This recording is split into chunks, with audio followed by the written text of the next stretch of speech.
Hello everyone, welcome to Shweta Sairaj YouTube channel.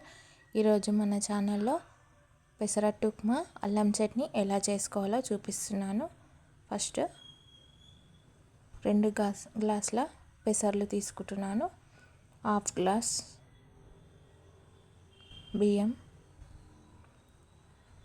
ఇలా mix చేసుకున్న తర్వాత ఒక 2 గంటలు నానబెట్టుకోవాలి. ఇలా నానబెట్టుకున్న తర్వాత పచ్చిమిర్చి అల్లం ముక్కలు వేసుకొని ఇలా మిక్సీ పట్టుకుంటున్నాను. ఇలా మిక్సీ పట్టుకోవడం అయిపోయింది కదా. ఇప్పుడు ఒక చిన్న బాండీ పెట్టుకొని బాండీలో అల్లం ముక్కలు కొంచెం ఆయిల్ వేసుకొని వేయించుకుంటున్నాను. కొంచెం జీలకర్రను వేసుకుంటున్నాను. తర్వాత కొంచెం కలుపుకొని ఇది పచ్చివాసన పోయేంత వరకు వేయించుకున్న తర్వాత మిక్సీ జార్లోకి వేసుకొని ఇక్కడ బెల్లం ముక్కని యాడ్ చేసుకుంటున్నాను. తర్వాత కొంచెం చింతపండుని, తర్వాత కొంచెం సాల్ట్,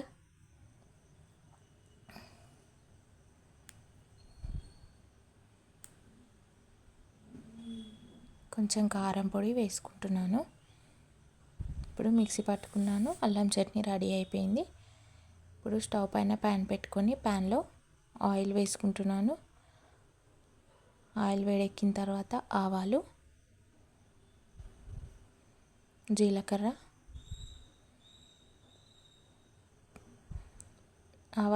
ఆవాలు జీలకర్ర చిటపటలాడిన తర్వాత పచ్చిమిర్చి,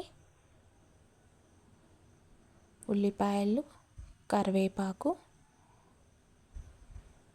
వేసుకుంటున్నాను. ఇక్కడ కొంచెం సాల్ట్, కొంచెం అల్లం వెల్లుల్లి పేస్ట్ వేసుకున్న తర్వాత ఇలా కలుపుకుంటున్నాను. కలుపుకున్న తర్వాత ఒక గ్లాస్ వాటర్ తీసుకుంటున్నాను. ఇది ఉప్మా కోసం. ఉప్మాకి 1 గ్లాస్ వాటర్కి హాఫ్ గ్లాస్ రవ్వ తీసుకుంటున్నాను. ఇలా రవ్వ ఉప్మా ఇలా పల్చగా చేసుకోవాలి. తర్వాత చట్నీ కోసం పల్లీలు, పచ్చిమిర్చి, అల్లం వెల్లుల్లి పేస్ట్ తీసుకున్నాను. చట్నీ రెడీ అయిపోయింది. ఇప్పుడు దోశ వేసుకుంటున్నాను. ఇలా పెసరట్టుని మరీ పల్చగా కాకుండా మరీ గట్టిగా కాకుండా మీడియంగా ఉంచుకోవాలి పిండిని. తర్వాత ఉల్లిపాయలు, కొంచెం పచ్చిమిర్చి, కొంచెం కొత్తిమీరని వేసుకొని సైడ్లకు కొంచెం ఆయిల్ వేసుకుంటే సరిపోతుంది. ఈ పెసరట్టు ఉప్మా చాలా టేస్టీగా ఉంటుంది. మరి అల్లం చట్నీతో పాటు ఇంకా టేస్టీగా ఉంటుంది. ఇలా మీరు చేసుకొని ట్రై చేసి చూడండి, చాలా టేస్టీగా ఉంటుంది. ఇంకోటి ఏంటంటే అందరూ దోశలో ఉప్మాని వేస్తారు, కానీ నాకు ఆల్రెడీ ఉప్మా దోశలో వేస్తే ఏమవుతుందంటే ఆల్రెడీ దోశ కొంచెం మరీ క్రిస్పీగా ఉండకుండా కొంచెం సాఫ్ట్గా ఉంటుంది కాబట్టి ఇంకా మెస్సీ అయిపోయి తినేటప్పుడు ఇబ్బందిగా ఉంటుంది. అందుకే నేను ఉప్మాని సపరేట్గా పెట్టి నేను తిని చూపిస్తున్నాను. ఇలా తింటే చాలా టేస్టీగా ఉంటుంది. దోశలో వేసుకుంటే నాకు ఇష్టం ఉండదు. మీరు కూడా ఇలా చేసుకోండి, చాలా టేస్టీగా ఉంటుంది.